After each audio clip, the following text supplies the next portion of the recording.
Shqiptar sa po afrohen ke dyqani, akoma pa hym mrena, ngjojnë erën edhe thonë, wow, si në Shqipëri, sa mirë jemi të parit që bëjmë këtë byreq. Kemi edhe klientelën italiane shumë.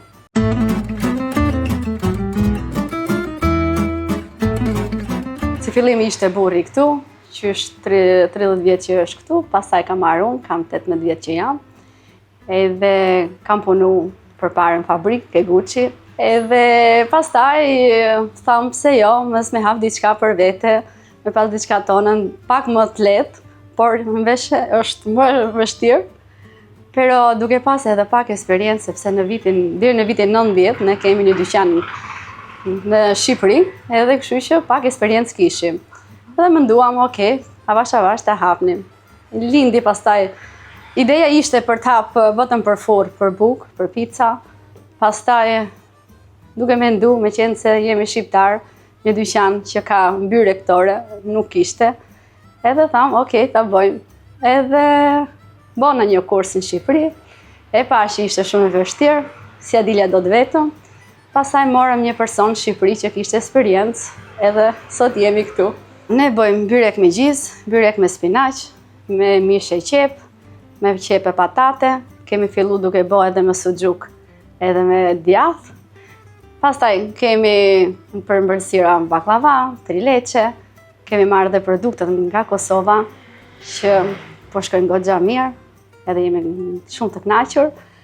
Edhe njerëz kemi klientelën shumë të Shqipërisë, si reklam që bëm fillim sepse nuk pa të fillu akoma këto rrjetet sociale, por goxha mirë, na njohin shumë, kemi pas shumë edhe nga larg, kemi akoma, jemi të kënaqur, edhe kishte hyrje dalje me shqiptar që vinin merrnin byrek, bonin kolacionin siç bonin gjithmonë në Shqipëri, vërtet shumë mirë, jemi të kënaqur. Ka dhe disa tjerë që bëjnë byrek ataljo me copa katrore, ndërsa ne besoj jemi të parit që bëjmë këtë byreq, flas tu për Firenze, pastaj vende tjera nuk e di. Është diçka shumë e bukur, edhe puno për vete, kur puno me shpirt, të hecën gjithçka, duhet vullnet, është shumë e vështirë. Qoftë se dikush ka dëshirë të bëjë diçka, vetëm forca duhet dhe çdo gjë do arrihet. Shqiptar sa po afrohen ke dyqani, akoma pa hym mrena, ngjojnë erën edhe thonë, wow, si në Shqipëri, sa mirë kene bë, ide shumë e mirë, edhe na japin më shumë zemër që ne të hesim përpara, edhe gjë shumë e mirë kjo. Të thush të gjitha shihet, edhe më e bukur është që neve në fillim kur na hynin në italian, se besonim që ishin italian. Edhe deri në kohën që ato e merrnin byrekun, pastaj shpjegonin që kemi qenë në Shqipëri, na ka pëlqyer shumë, e kemi patë shkruajtur në byrek këtu dhe shqyqyr që e keni hapur, edhe kështu që kemi edhe klientelën italiane shumë. Me Shqipërinë jemi të lidhur, por si çdo njerëz të kurbetit, është e vështirë që të shkosh shpesh, por zemrën e kemi gjithmonë atje. Kur është diçka që ndjehemi të lodhur shumë këtu, themi, ua, kemi shtëpiat tona, do të hikim, por ja që kemi fëmijët këtu, jeta ka fillu këtu, edhe kështu që duket pak e vështirë.